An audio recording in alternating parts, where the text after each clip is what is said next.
5 മക്കളില് ഒന്നാമത്തെ ആളാണ്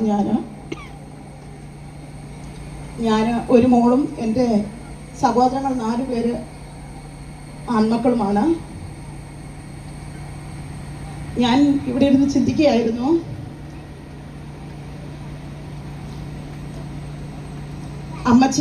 അമ്മച്ചിയെ പപ്പ വിവാഹം കഴിക്കുമ്പോൾ അത് 1967 അമ്മച്ചിയെ വിവാഹം കഴിക്കുന്ന പപ്പായുടെ വീട് ഇവിടെ അടുത്താണ്, എരുമേലിലാണ്.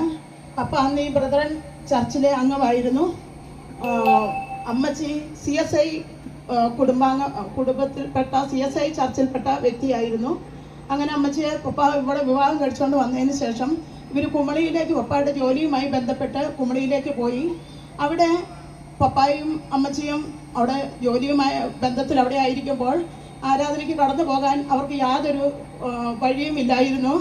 കാരണം അവിടെ എങ്ങും തന്നെ രക്ഷിക്കപ്പെട്ടവരുടെ ഒരു കൂട്ടം, അല്ലെ വേർപെട്ട ഒരു കൂട്ടം അവിടെ ഇല്ലായിരുന്നു.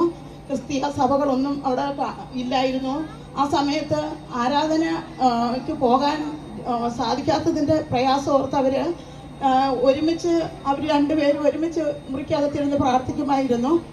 ഞങ്ങളെല്ലാം ചെറുപ്പമായിരുന്നു. അങ്ങനെ വർഷങ്ങളോളം പപ്പായും അമ്മച്ചിയും കുമളിയിൽ ഞങ്ങൾ താമസിക്കുന്ന വീട്ടിൽ ഒരുമിച്ചിരുന്ന് പ്രാർത്ഥിക്കും. അങ്ങനെ പ്രാർത്ഥിച്ചുകൊണ്ട് പപ്പായ്ക്ക് നന്നായിട്ട് സുവിശേഷം പറയാനറിയാം, നന്നായിട്ട് ദൈവവചനം പപ്പ പഠിച്ചിട്ടുണ്ട്. എന്നാൽ അമ്മച്ചിയെ സംബന്ധിച്ചിടത്തോളം അമ്മച്ചിക്ക് ദൈവവചനം അത്രയ്ക്ക് അറിയില്ലായിരുന്നു. വചനം അമ്മച്ചിക്ക് പഠിക്കാൻ കഴിഞ്ഞിട്ടില്ല. എന്നാൽ പപ്പ നന്നായിട്ട് സുവിശേഷം പറയും. അമ്മച്ചി ഞാൻ കൂട്ടിക്കൊണ്ട് എല്ലാ ശനിയാഴ്ച ദിവസങ്ങളിലും പപ്പായ്ക്ക് അവധിയാണ്. പപ്പ പരസ്യയോഗങ്ങൾ നടത്തും. 4 മണിക്ക് വന്നതിന് ശേഷം പപ്പ പരസ്യയോഗങ്ങൾ പലതും പോയി നടത്തുന്നത് ഞങ്ങൾ കണ്ടിട്ടുണ്ട്.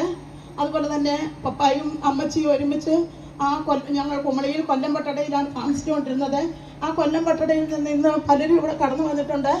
അവിടെ പപ്പായും അമ്മച്ചി എല്ലാ വീടുകളിലും കയറി സുവിശേഷം അവരോട് പറയുമായിരുന്നു. അങ്ങനെ ഞങ്ങൾ ഒരല്പസ്ഥലം അവിടെ വാങ്ങിച്ച് പപ്പയുടെ സ്വന്തം ചെലവിൽ പപ്പ അല്പസ്ഥലം വാങ്ങിച്ചിട്ട് അവിടെ ഒരു സഭാ ഹോൾ പണിയുകയും അതിനോട് ചേർന്ന് 1-2 ചെറിയ മുറികൾ പണിത് അവിടെയാണ് ഞങ്ങൾ താമസിച്ചുകൊണ്ടിരുന്നത്. ധാരാളം ആൾക്കാരോട് സുവിശേഷം പറഞ്ഞ് അവർ രക്ഷിക്കപ്പെട്ട് ദൈവസന്നിധിയിലേക്ക് കടന്നു വന്നു. 70-ലധികം അംഗങ്ങൾ അവിടെ രക്ഷിക്കപ്പെടുവാനും സഭയിൽ കടന്നു വരുവാനും ഇടയായി തീർന്നിട്ടുണ്ട്. ഞങ്ങളെല്ലാം അന്ന് ചെറുതാണ്. ഞാനും എൻ്റെ 3 സഹോദരന്മാരും കുമളിയിലാണ് ജനിച്ചത്. ഞങ്ങളെല്ലാവരും